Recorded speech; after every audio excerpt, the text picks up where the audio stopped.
Welcome to Pure Intuitive Talk with me, Trish Smith.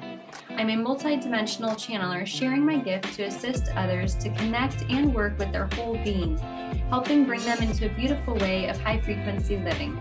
Immerse yourself in an hour of nourishment that feeds your spiritual journey and invites you to embrace your empowered soul. You'll feel armed with new understandings for how to shift from pain to love as we explore topics from shamanic sound healing to gut health. Are you ready to take accountability for the impact that we have on the world around us and learn new tools and techniques to feel whole again? Of course you are, and you're in the right place. Pure Intuitive Talk starts now. Hi, everybody. Welcome to Pure Intuitive Talk. I'm Trish Smith, your host, and today I'm going to be talking about the estrangement that we're witnessing not only in families, but in friendships and in the workplace and just everywhere, really, in all relationships. Somehow, some way, we've ended up in 2025 living in a society that seems to believe that we are not interconnected somehow. The teachings that we're finding all over are more about cutting people off and letting people go than they are teaching how to hold on and how to love through. And so I wanted to offer today a few techniques for working on ourselves, and also some insight and then and more on ways we can cultivate the relationships that we want to have. If you are like me and you want deeper, meaningful relationships in your life. So personally, I've noticed over the last 5 years, right, since 2020, we were all, afraid of this new virus that came out, right? And I don't believe anybody was excluded in the very beginning of being like, whoa, wait, what is this? I don't want it. I don't want my family to have it, right? There was real reason for fear. But unfortunately, over the last 5 years, right, that has kind of morphed in so many ways. And what we've witnessed collectively was like the wave of fear, and then the wave of trying to follow these rules and not knowing what you can and can't say to your loved ones, and where do they sit on how do they feel on this and that. And if it's not politics, it's on education. If it's not an education, it's on this medical advice. And it just seems like everybody has kind of parked themselves in their little camps, right? And nobody wants to budge. is what it feels like I've been witnessing over the last 5 years. And it seems to me like people have kind of dug their heels in even harder.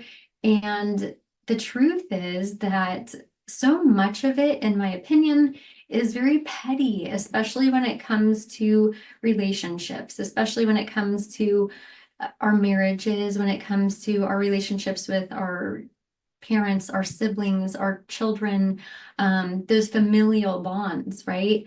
And so I myself can be petty at times, right? But fortunately, I'm also capable of recognizing, sometimes it's hindsight, but when I am being petty. And so I think it's important for all of us at times in our lives to step back, kind of evaluate where we're at with ourselves, where we're at in our relationships, and do the math, right? I know I've mentioned in previous episodes, right? Like, are you the common denominator? And I've had to do that with myself a couple times in my life. And one of those was after being attacked and kidnapped. And I was lashing out. I mean, I was mad at the post office. I was mad at the checker at the grocery store. I was mad at my husband. I was mad at everybody. And then I was able to sit down and go, oh, well, wait a minute. It can't be them.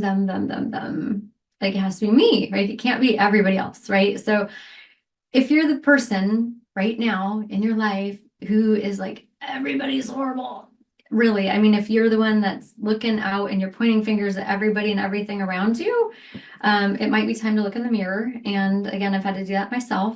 And as it turned out, it was me. So it's possible it might be you. You might be the person that's having the hard time and projecting.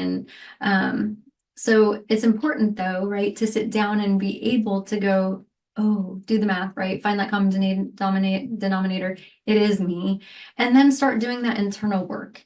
And if repairing relationships is on the docket for the work that you have to do, start somewhere, right? Start with yourself and look at yourself, listen to yourself, look in the mirror. How have my actions been affecting those around me? And if you've been hard, if you've been argumentative, if you've been misinterpreting your loved ones, if you've been believing it was them, and you're now starting to go, oh, wait, I've been adding to the problem. The best advice that I can give you is to stop digging, right? Like put down the shovel. Actually had a conversation with a good friend last week about that, right? They were in a situation where they were like, saw it, right? Like they realized like I've, been running from my problems and now I have to start facing them and start, patching up all this, doing all this work that, I'd been avoiding or whatnot. And so I offered like, hey, at least you put down the shovel, right? Like once you stop digging, because when you're digging that hole and you don't see it, right? Because you're in the hole and you're digging, um, continually arguing with people, continually making it someone else's fault, that kind of stuff. Maybe even your behavior is reflecting that and you're being nasty to people, you're yelling at people, whatever your behavior is. Put down the shovel, right? Stop digging, stop making the problems worse. Start there, right? And then from there, slowly but surely look at yourself, right? Be more gentle with yourself. Offer yourself the time to listen to what those things inside of you that are making you feel like everybody is after you and attacking you and out to get you and all of that, right? Look at it, listen to it. What does it have to show you, right? And then be gentle with yourself for not taking the time to do that work in the first place and ending up in the position where now you're lashing out at everybody. At the end of the day, we're all human, right? We're all going to make mistakes. And the best thing that we can do while we are hurting, while we're going through difficult times, challenging times, sometimes for people, those times are tragic. They've experienced deep loss or they've experienced tragic endings to their loved ones' lives, right? So it's not that most of us don't have good reason to feel really shitty inside and really be struggling and having a really hard time, and there's so much pain there and all of that. The truth, though, is that our behavior can't be poor because of it, right? Now, myself personally, since I was attacked and kidnapped, I was that person that was lashing out. And I did the math and realized, oh yeah, it's me. I'm the one lashing out. I'm the one causing havoc wherever I go, being not kind to others and changing my behavior, right? It becomes easier. So once you're able to do it, once it's like learning anything else, once you try it and you practice it, you get good at it, and then you get better and better at it, right? And then maybe one day you're turning around and teaching other people because you've been able to do the work and had success with doing the work. And so then you can hand those tools down, right? And so that's the position I'm in today. The position I'm in is not a position that I've been perfect my whole life, and you too can be just like me one day. The position is that I've been through hell over and over again. I've walked through the fires over and over again. I've sat with myself. I've listened to myself. I've gotten real with myself. And I've found tools and techniques that have helped me climb out of those depths that I've dug myself into. And sometimes they've been because of unfortunate circumstances, right? I was the victim of violent crime, right? So not all circumstances are circumstances that we brought on ourselves. However, the circumstances that have brought us to the position that we're in, that we are suffering so greatly and we haven't gained control of our behavior, that we're lashing out, right? Still doesn't give us permission to treat other people poorly because of our circumstances.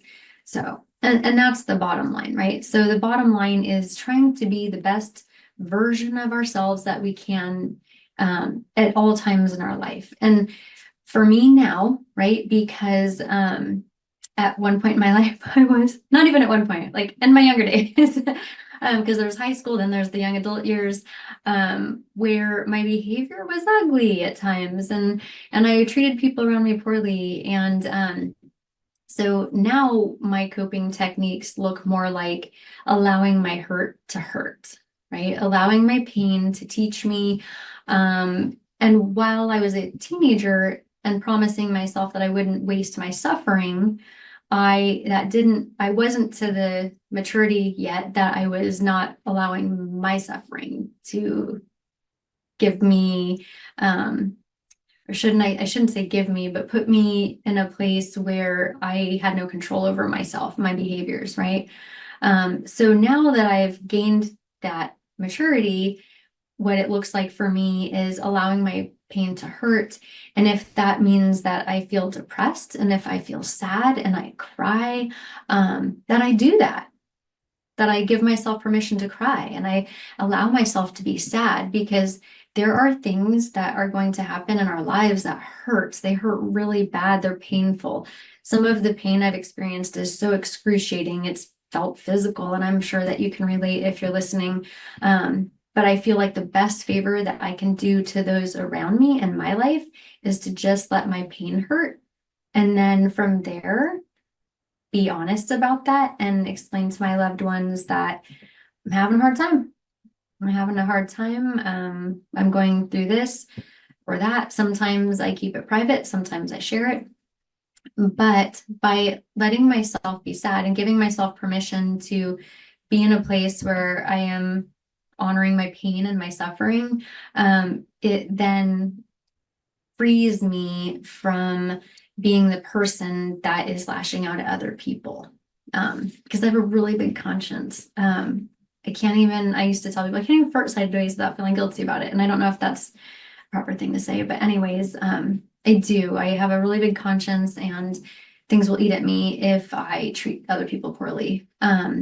So that's something that I've learned along the way. And if that's you, if you're lashing out at people and you're causing havoc in other people's lives, my best advice is to go ahead and sit down with that stuff that's causing the behavior in the first place, listen to it, let it hurt, cry it out, whatever needs to happen within yourself. And that way you can make sure that that pain that you're experiencing isn't being put on other people, right? And hopefully you have somebody in your life that you can lean on while you do that. If not, you can always reach out. I work with people that are going through hell, and that's what we do. We look at it, we lean into it, we let it hurt. So I'm going to have to go to a break, but when I get back, I'd like to go on and talk about the importance, in my opinion, I think it's super important, but of creating meaningful connections right now in this world that feels like it's growing colder by the day, right? If you're interested in that, stay tuned. If you need more connection in your life and you want to have a life that feels like you have more love and connection and meaning and purpose, stay tuned. You're not going to want to miss the second half. This is Trish Smith. You're listening to Pure Intuitive Talk.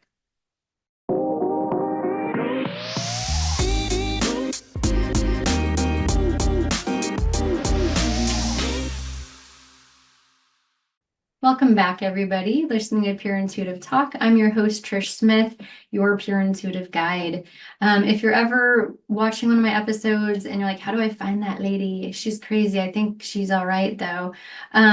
Anyways, it's pureintuitivecoach.com, pureintuitiveguide.com. You can find me on YouTube as Trish Smith Guide.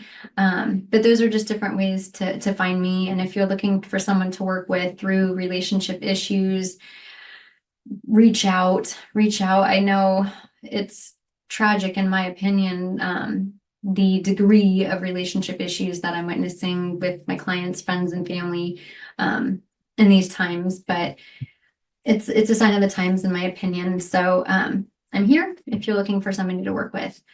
That being said, I was just telling our producer on the break that I have to climb onto my soapbox now.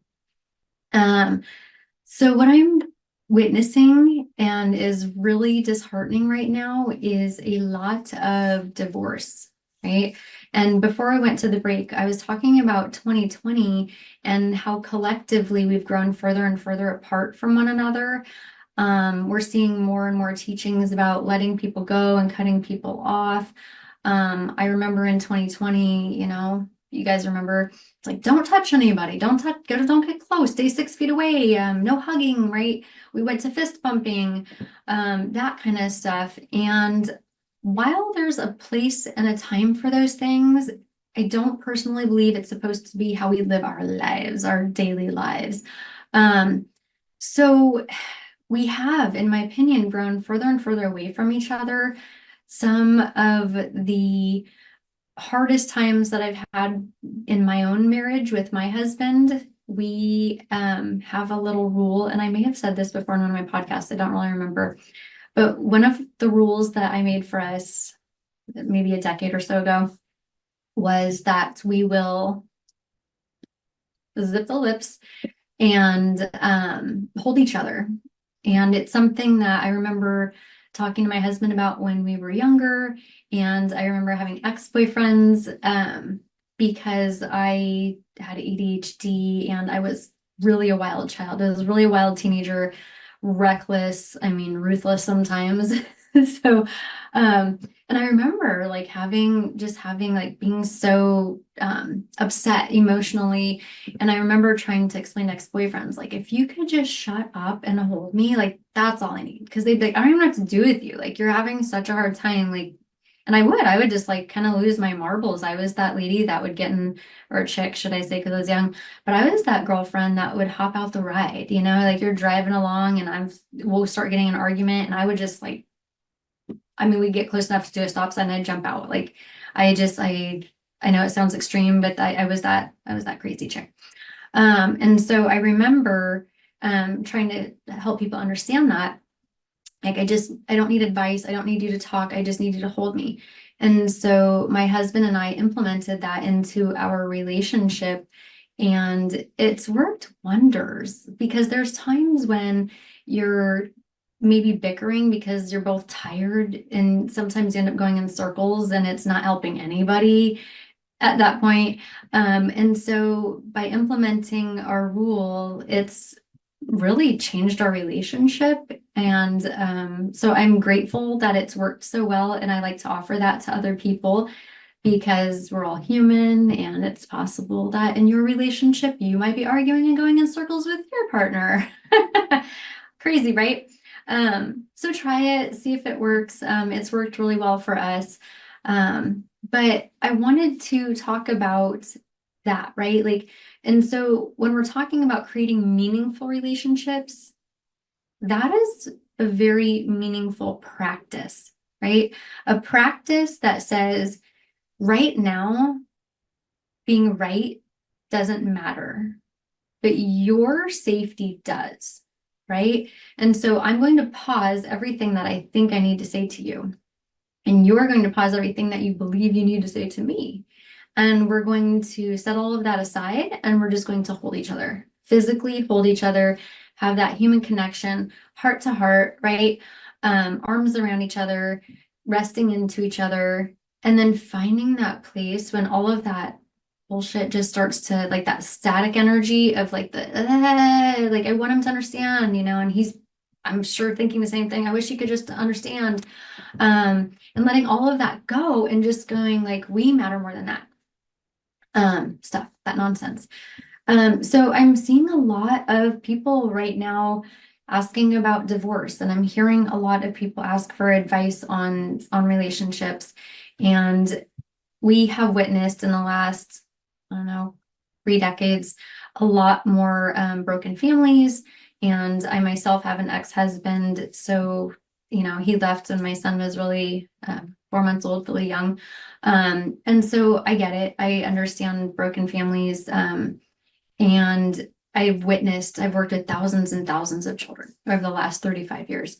And I've witnessed so many children that are going back and forth between moms and dads and multiple marriages and multiple blended families. And what I've witnessed is the effects that it has on the children, right? And so now we're witnessing a generation of children that have, a lot of them, like a high percentage of them, have experienced that, right? The broken families and going back and forth, and we're just witnessing people get further and further away from what matters the most. And what matters the most is love, connection, right? Purposeful lives. We're living in a time where so many people are more focused on the material world. And I understand that everything is really expensive right now. The cost of food is high, the cost of gas is high, living, I mean, everything is ridiculously outrageous. There are people that are trying everything in their power to make ends meet, and it's feeling impossible, right? And so there's a lot of stress financially. But at the same time, there's also a lot of people that are striving to have the bigger, nicer house and the newer car and all of those things. And they're putting the material world as a priority over the health of their family and themselves, right? So I just want to encourage people to prioritize their own mental and spiritual and physical health, and the mental, physical, and spiritual health of their children and their partner over the material world, right? For example, when my children were younger, I stayed home with them. Then I worked part-time at their school. We lived paycheck to paycheck. We were broke, but my children's needs were met. I had food, shelter, right? I had a running vehicle. Because time is a commodity that you can't get back, right? And there's regrets when we live in a way that doesn't serve us spiritually, right? And they come later. And so we have to pay attention to how we're acting in the world right now if we don't want to end up on our deathbed going, oh my gosh, wait a minute, I had this pretty house and I had this nice car and I never saw my kids. I didn't get to watch them grow up, right? And that affects the children. The children don't get to see their parents enough. It affects their behaviors, right? When I worked at the school, I could pick out the kids that were at daycare all day. And sure enough, I'd learned that, yep, they see their parents maybe an hour and a half every evening. So we cannot continue to lie to ourselves as a society and pretend like we're not the ones creating these underlying issues when it comes to the youth's mental health, right? So I encourage you to check yourself, right? If you've felt overwhelmed, if you felt like you don't know which way is up, if you just feel cortisol flooding your brain and you're so stressed, you feel like you can't breathe, and maybe you're the person that's like, hey, I'm having wine every evening, all of those things, right? To sit down and prioritize. Sit down and go, okay, recognize, first of all, I've spread myself too thin. And then what can I take off of my plate that's not serving my family's mental, spiritual, and physical health? And if that means downsizing and living together in a smaller home and driving an older vehicle so that you guys can have each other, then that's what that means, right? But spending time with our loved ones, in my opinion, is the most valuable thing that we can do. We've got assisted living homes full of older people that don't get visits, right? We've got children that don't feel like their parents care about them. They feel abandoned because parents are gone all the time, working. I get it if that's to put food on the table, but when it's chasing a life that promises a good time and status, and your mental health, physical health, and spiritual health are suffering for it, I just want to encourage you to take the time to reevaluate. So that being said, when you're sitting down evaluating, reevaluating, and prioritizing, the practice I would like to offer you is to feel within your body what it feels like, where that's coming from, and then offer that place home. Offer that place love, acceptance, kindness, the promise to it that you're going to reconcile it and you're going to make changes. And then slowly but surely make those changes and watch how your life feels better. And then you can breathe again, right? And then you can have those relationships that mean so much to you because you're not overwhelmed and stressed out and treating others with impatience because you've spread yourself too thin, right? So apparently that all comes back to accountability again, right? And let's do that, right? Let's take accountability for the impact that we're having in our lives, on our own lives, and then, of course, on those lives that are affected by the way that we live our lives every day. So thank you all for being here. My time is up, but I hope that some of these things can help you. I hope that you feel supported within your circle. And if you don't, please feel free to reach out and set up an appointment. I do Zoom. I also do in person. But be gentle with yourself, be kind to yourself, offer yourself love, don't abandon yourself, and please don't abandon your loved ones. Thank you so much for tuning in. It's my privilege to spend this time with you. I appreciate all of the comments that I've seen on YouTube and the views, and I'm grateful that people are interested in wanting to help themselves and be the love that they want to see in the world, be the best versions of themselves. You're listening to Pure Intuitive Talk. I am your host, Trish Smith. Thank you for listening to Pure Intuitive Talk with me, Trish Smith, your Pure Intuitive Guide. Come back and join us for encouragement to take responsibility and to connect to your whole being. Remember that every moment is the right moment to choose peace, acceptance, and forgiveness. We all have the courage to look deep within, get real with ourselves, and make upgrades to our ways of interacting with the world. It's been my privilege to share this hour with you. For more information about me, go to pureintuitiveguide.com. That's pureintuitiveguide.com. Thanks again, and we will see you here next time on Transformation Talk Radio.